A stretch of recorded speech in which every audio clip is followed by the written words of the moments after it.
When I was 17, I faced a shocking and painful situation that turned my life upside down. At the time, everything seemed normal with my family. My older brother, Chris, was 25, and we had always shared a close bond. This closeness was especially important after our mom passed away when I was just 10. Following her death, it was just the three of us, Chris, our dad, and me. Our dad worked very hard to keep our family together, and he was a truly good man. He put in long hours at his job, but always made sure to spend quality time with us. He taught us important values like loyalty, honesty, and respect, often emphasizing how crucial it was to stay loyal to those you care about. I still remember him telling us, "If either of you ever cheats on someone, don't expect me to stand by you." Those words stuck with me, and I had always thought that Chris felt the same way about cheating, since we shared everything.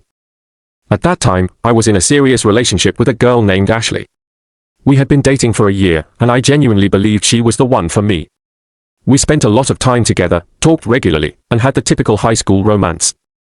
Looking back, I realize it was youthful love, but at the time, it felt very real. I trusted Ashley completely.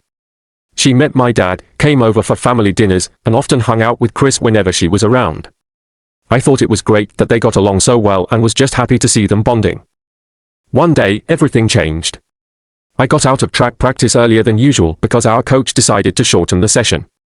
We were preparing for an upcoming event, and it worked out for me since I was looking forward to some downtime. I walked into my house feeling relaxed, threw my bag on the floor, and headed to the kitchen for a snack. I was considering calling Ashley to see if she wanted to hang out or watch a movie. While I was making my way through the house, I noticed Chris's car parked in the driveway. Initially, I thought nothing of it since he often had days off from work or spent time with friends. I assumed he was just at home, hanging out in his room, so I made my way upstairs. As I climbed the stairs, I began to hear voices coming from my room. At first, I didn't pay much attention to it, but as I got closer, I recognized the voices. It was Chris and Ashley. A knot began to form in my stomach. I thought it was strange for them to be in my room without me. Maybe they were looking for something, or perhaps Chris was just showing her a video game, I reasoned. But as I continued to listen, I realized their laughter sounded different, more intimate. With a deep breath and my heart racing, I walked the rest of the way up the stairs, trying to shake off the uneasy feeling that had settled within me. When I reached my bedroom door, I pushed it open, and what I saw froze me in place. There they were, together on my bed. The reality of the situation hit me hard, and I didn't need to spell it out for myself. It felt like time had stopped as I stood there, stunned. Chris looked up at me with wide eyes, and Ashley quickly scrambled off the bed. Chris didn't know what to say, and I was too shocked to react. My mind struggled to process what was happening. Chris, my own brother, and Ashley, the girl I thought I loved, were caught together in my space. That moment shattered everything I believed about them. A flood of emotions swept over me, anger, betrayal, and sadness all at once. I opened my mouth, but no words came out. They started to talk, trying to explain, but nothing they said made any sense to me. Chris spoke first, uttering some half-hearted apology about how they never meant for this to happen. Ashley, too, tried to justify what had occurred, but her words felt empty. I stood there, the weight of the situation pressing down on me, unable to fathom how my brother and my girlfriend could betray me in such a deep and hurtful way. Ashley kept talking about how they had feelings for each other, and I just stood there, staring at them. My hands were shaking, and I couldn't believe they were trying to justify what they had done. I remember yelling, "You didn't mean for this to happen? Are you kidding me right now?" It felt like the ground had been taken from under my feet, and my entire world flipped upside down. Chris tried to get off the bed, reaching out as if he wanted to apologize, but I took a step back. I wasn't going to let him get close to me. I told them both to leave my room and to leave me alone. I just couldn't bear to look at either of them anymore. I remember Ashley saying something like, "Please, let's talk about this," but I wasn't listening to any of it. I told her we were done right then and there, with no hesitation. What else was there to say? She cheated on me with my own brother, of all people. And Chris, I didn't even know what to say to him. It was as if everything between us had shattered into pieces. When they finally left the room, I just stood there for a while, gazing at the empty space where they had been. It felt unreal, like I had stepped into a messed up version of my own life. I kept replaying everything in my mind, thinking about how they had been sneaking around behind my back and how I had never seen it coming. The worst part was the nagging question of how long it had been going on. Had they been lying to me this entire time? I thought about all the times they had hung out, and I felt so foolish for not picking up on the signs. After a while, I just collapsed onto the floor. It felt like everything I knew and trusted had been ripped away from me. I sat there for what felt like ages, trying to process what had just happened, but my mind was racing in every direction. The room felt smaller, almost like it was closing in on me. I couldn't believe that the two people I trusted the most had done this to me. I knew that nothing would ever be the same after that moment. I couldn't even imagine forgiving either of them. I had no idea how I was going to face my brother or what I was going to tell my dad. All I knew was that everything felt utterly messed up, and I just wanted to get as far away from them as possible. So I grabbed my things, went downstairs, and left the house. I needed to get out and clear my mind. I wandered around for hours, lost and not knowing where to go or what to do. I didn't want to return home, I couldn't bear the thought of seeing Chris, and I definitely didn't want to run into Ashley again. I felt completely alone and betrayed, lost in a sea of confusion. How does one move on from something like that? Looking back now, I wish I could say that I handled it better, but honestly, I didn't know what else I could have done. It's not every day that you walk in to find your own brother betraying you like that. At 17, it felt like the end of the world. I understood that from that point on, things were never going to be the same, and that was the beginning of it all. After everything that happened, I was a wreck, how could I not be? My brother and my girlfriend had betrayed me in the worst way possible. Processing any of it felt impossible. I felt like I was running on autopilot, just trying to get through each day without thinking too much, but it was futile. Everywhere I went reminded me of what had happened. When I finally made it home that night, Dad was waiting in the kitchen. I guess he could sense something was off because he looked at me with a worried expression. Usually, he would just ask how practice was or chat about what was for dinner, but this time he went straight to the point. "What's going on? You look like you've seen a ghost." At first, I tried to brush it off, saying I was just tired and had a rough day, but Dad wasn't buying it. He could always tell when something was wrong with me. Honestly, I was so overwhelmed that it didn't take long before everything just spilled out. I didn't even try to hold back. I told him everything, how I walked in on Chris and Ashley, how they tried to apologize, and how I just couldn't handle it. I shared every detail, as the weight of my feelings crashed over me like a wave. I made sure to include every single detail because I felt it was crucial for him to grasp just how messed up the entire situation truly was. As I spoke, I observed my dad's facial expressions shifting dramatically. Initially, he appeared confused, almost in disbelief about what he was hearing. But then, that confusion rapidly morphed into pure anger. I witnessed his fists clenching tightly, and I could see the color rising in his cheeks, turning red. At that moment, I realized he was on the verge of exploding. I had only seen that level of fury from him a few times before, typically when someone crossed a line that he simply couldn't overlook.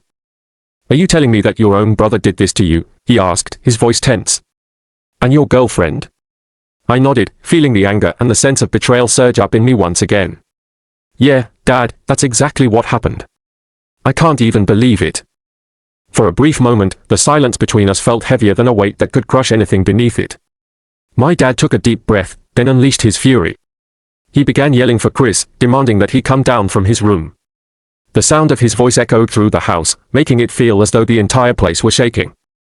I could hear the familiar sound of Chris's footsteps descending the stairs, and a part of me wished I could simply vanish, knowing full well that this was about to erupt into a significant confrontation. When Chris finally stepped into the kitchen, he had that look on his face, one that suggested he already knew what was coming. He didn't even attempt to act innocent or oblivious to why Dad was furious. Instead, he looked directly at me, and I could see a strange mix of regret and frustration etched on his features. At that moment, however, I wasn't in the mood to hear anything he might say. Without wasting any time, Dad launched into a furious tirade directed at Chris. The intensity of his words was brutal. "How could you do this to your own brother? What the hell were you thinking?" Dad's voice was so loud that I feared the neighbors would overhear. Chris attempted to defend himself, but his response was weak and unconvincing. "Dad, look, it wasn't planned. It just happened. We have feelings for each other." But Dad interrupted him fiercely. "Feelings? You call betraying your own family feelings? You know what we've been through, and you still chose to hurt your brother like this." It felt like Dad was channeling all of his rage into that moment, and I found myself sharing in that anger. I wanted to yell too. I craved the chance to express to Chris just how deeply he had wounded me and how much he had shattered our bond. Yet, the words wouldn't come out. I stood there, feeling as if I were helplessly watching everything unravel before my eyes. Chris made another attempt, his voice desperate. "Dad, it's not like that. We never meant for this to happen. It's just complicated. Dad wasn't having any of it. There's nothing complicated about loyalty, Chris. You made a choice, and now you're going to face the consequences. Then, in a move that stunned me, he dropped the bombshell. He was kicking Chris out of the house. Just like that. He pointed to the door and ordered Chris to pack his things and leave. Chris stood there, completely stunned, as if he couldn't believe what he was hearing. He glanced at me, probably expecting me to step in or defend him, but I simply stared back, speechless. Dad, you're really doing this? Chris asked, his voice shaky and filled with disbelief. Dad didn't hesitate at all. You betrayed your own brother. You disrespected this family. I don't want you under my roof anymore. After that declaration, Chris didn't argue. He turned and walked back up the stairs, and I could hear him slamming things around as he packed his belongings. I remained in the kitchen, my head spinning. I understood that what Chris had done was wrong, but witnessing Dad actually kick him out felt surreal. Part of me felt a sense of relief, thinking that Chris deserved it. However, another part of me couldn't believe this was genuinely happening. It felt as if our family was disintegrating right before my eyes, and I had no idea how to prevent it. Eventually, Chris came back down the stairs, a duffel bag slung over his shoulder. He didn't look at either me or Dad as he made his way toward the door. Just before he left, he paused for a moment, his hand resting on the doorknob. If this is how it's going to be, then I'm done with this family, he said, his voice low but cold. I don't need any of you. And with that, he walked out, leaving a heavy silence in his wake. I don't need any of you. Those were the last words Chris said before he stormed out of the house, leaving a heavy atmosphere behind him. The door slammed shut with a force that echoed in the silence of the room. I stood frozen in place, facing my dad, who looked like he was about to punch a hole in the wall. His frustration was palpable, and I could see the disappointment and hurt etched deeply in his eyes. I felt a wave of guilt wash over me. Although I understood it wasn't directly my fault, I couldn't shake the thought that I was somehow responsible for our family falling apart. If I hadn't walked in on that moment, if I hadn't interrupted, perhaps things would have turned out differently. Dad placed a comforting hand on my shoulder, and his voice softened as he tried to reassure me. You did nothing wrong, kid. Chris made his choices, and now he has to live with them. I nodded in response, attempting to internalize his words, but the gnawing feeling of everything crumbling around us lingered. After that moment, silence filled the space between us as we sat down for dinner. The usual laughter and chatter about our day vanished, replaced by an uncomfortable quiet. It was just me and Dad now, and I could feel the absence of Chris like a large gap in our lives. That night, sleep eluded me. I lay in bed, my mind spiraling through painful memories. I replayed the look on Chris's face when I entered the room, the way Dad reacted by kicking him out, and the finality in Chris's declaration that he was done with us. I realized then that things would never be the same. There was no going back to the way our family used to be. Uncertainty loomed over me. I had no idea what the future would hold, but one thing was crystal clear: the family dynamic I once assumed was solid had shattered, and I was left to navigate the aftermath. In the years that followed, I tried to create some sense of normalcy despite the void left by Chris. However, things only grew more complicated. Chris moved out that same night, and we did not maintain contact after that. I would occasionally hear bits and pieces about him from our aunt or mutual friends, but those snippets were few and far between. Dad and I focused on rebuilding our lives together. It was challenging, but we made it work, just the two of us. Then, a couple of years ago, everything changed again. Dad got sick. At first, we brushed it off as something minor, like the flu. He was tired and lost weight, but we didn't expect a dire diagnosis when he finally went to see the doctor. After numerous tests, we received the devastating news: it was stage 4 cancer. The disease had progressed so far that treatment options were limited. Instead of focusing on recovery, the emphasis shifted to managing symptoms and improving his quality of life. In an instant, it felt like the world was collapsing on me again. After everything that had happened with Chris, Dad was my last anchor. He was my rock throughout those difficult times.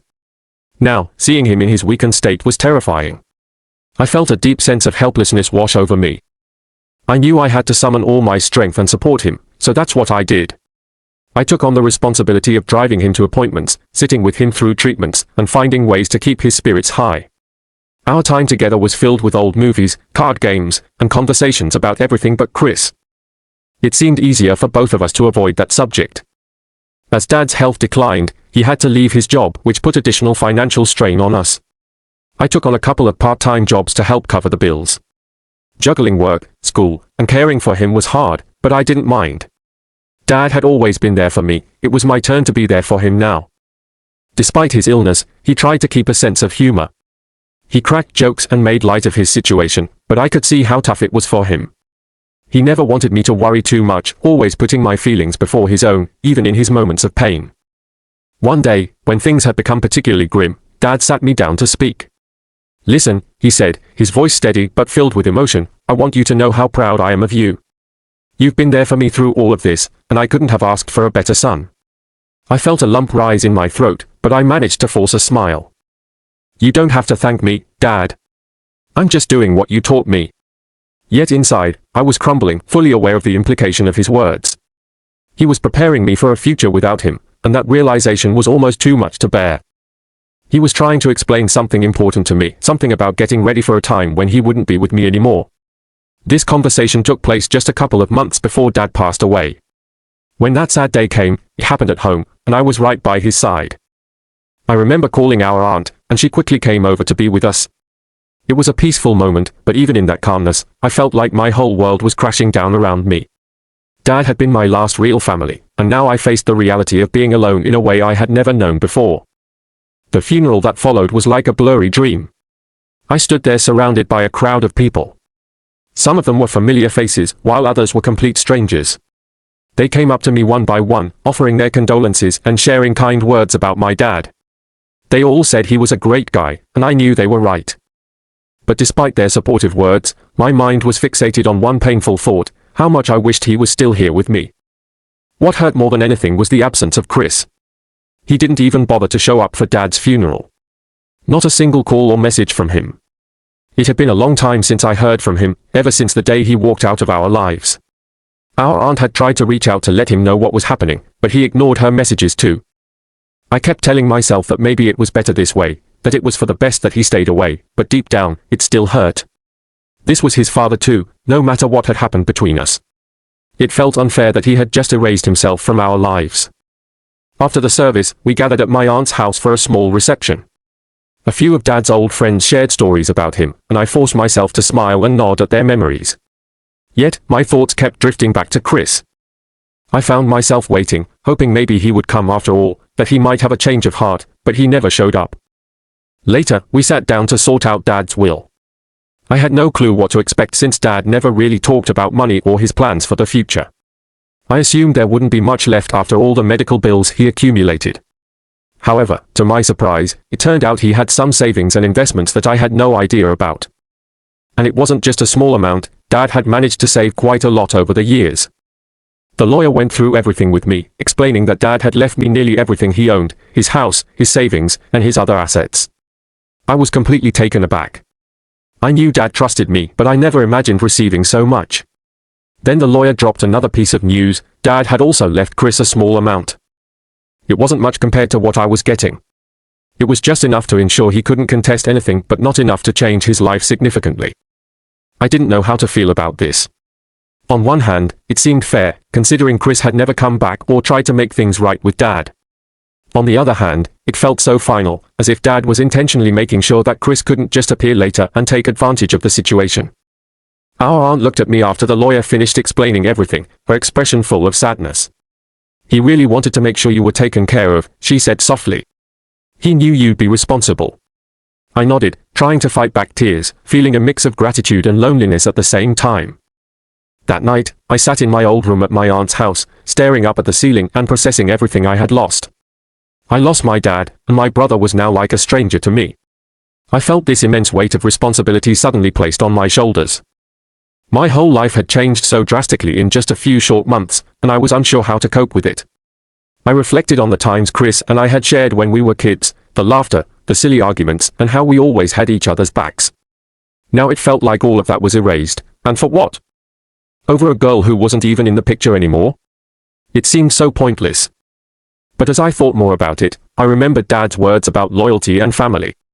If Chris didn't want to be part of that anymore, then maybe I just had to accept it and move forward with my life. It was painful and felt unfair, but I realized I couldn't change what had happened. At the end of the day, my focus needed to be on honoring Dad's memory in the best way I could and figuring out what my next steps would be. It was going to be a challenging journey, but I knew I owed it to him to keep moving forward, no matter how difficult it felt. I knew that despite the pain I was feeling, I owed it to him to keep pushing forward. A few weeks had passed since the funeral, and I was just beginning to figure out how to live without Dad.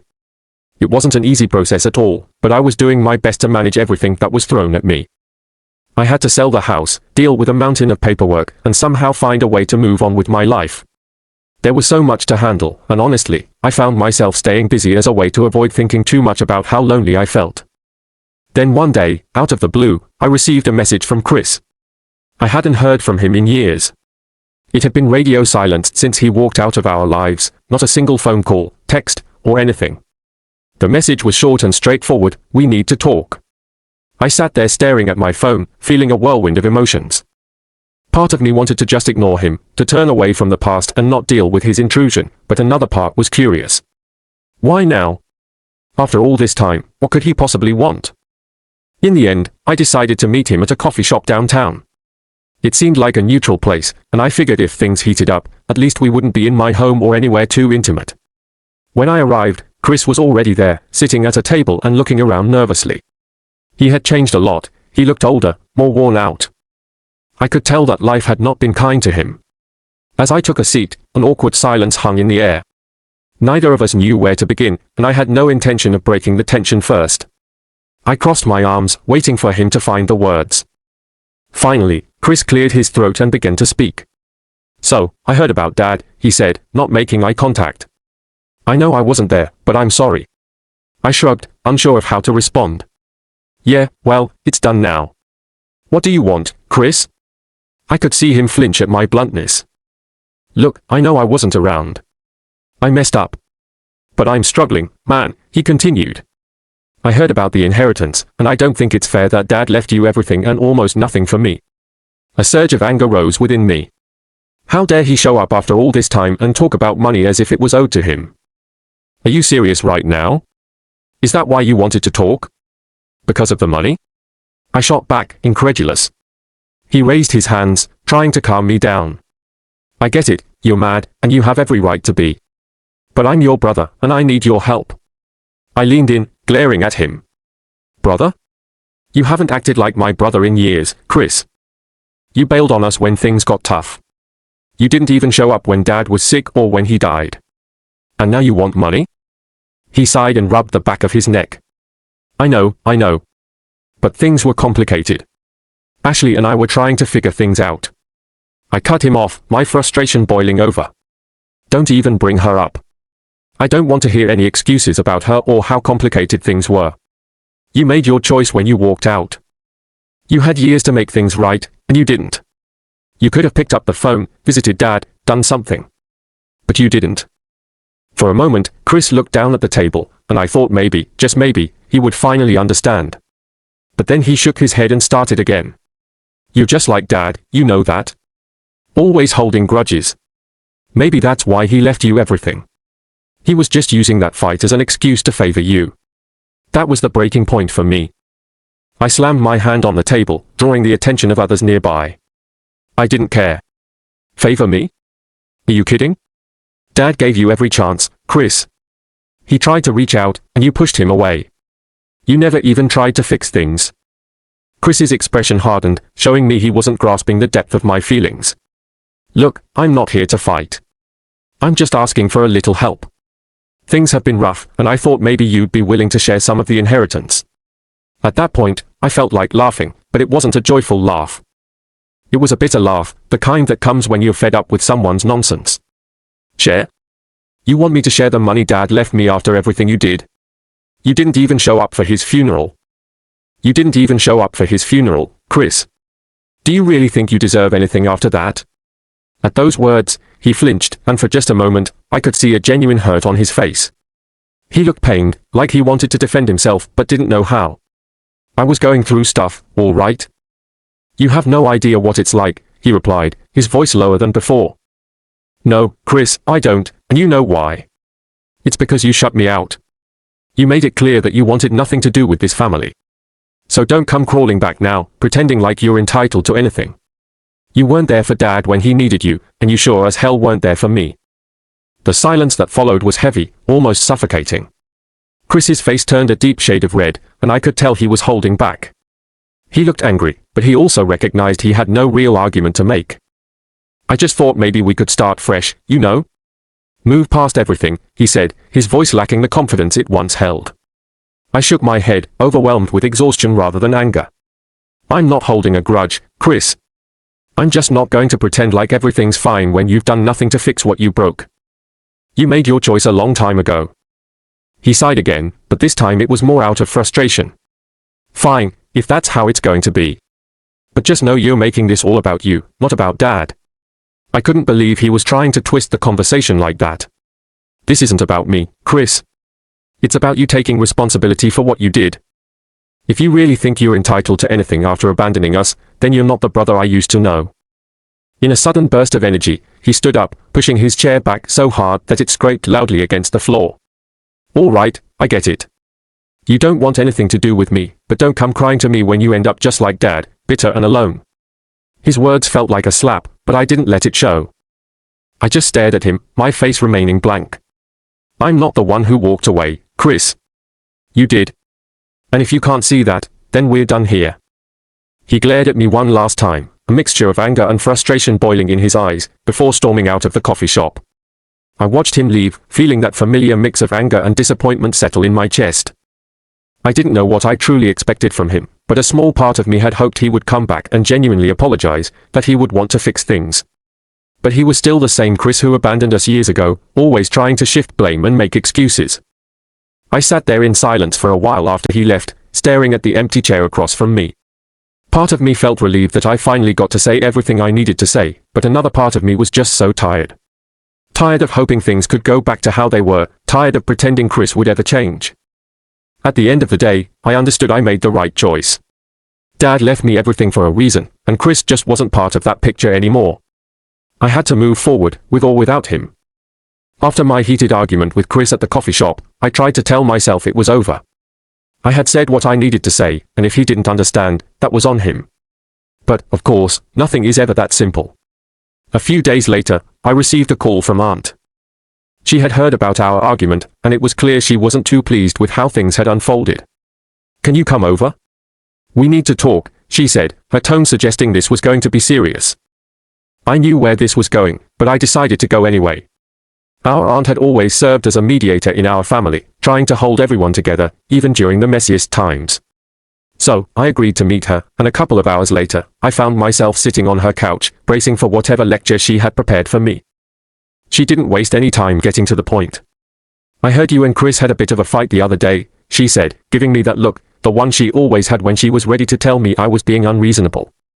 Yeah, we talked, I responded, trying to keep my tone casual. But it's not like it changed anything. He still thinks he's entitled to Dad's money, and I'm not about to hand it over just because he's in a tough spot.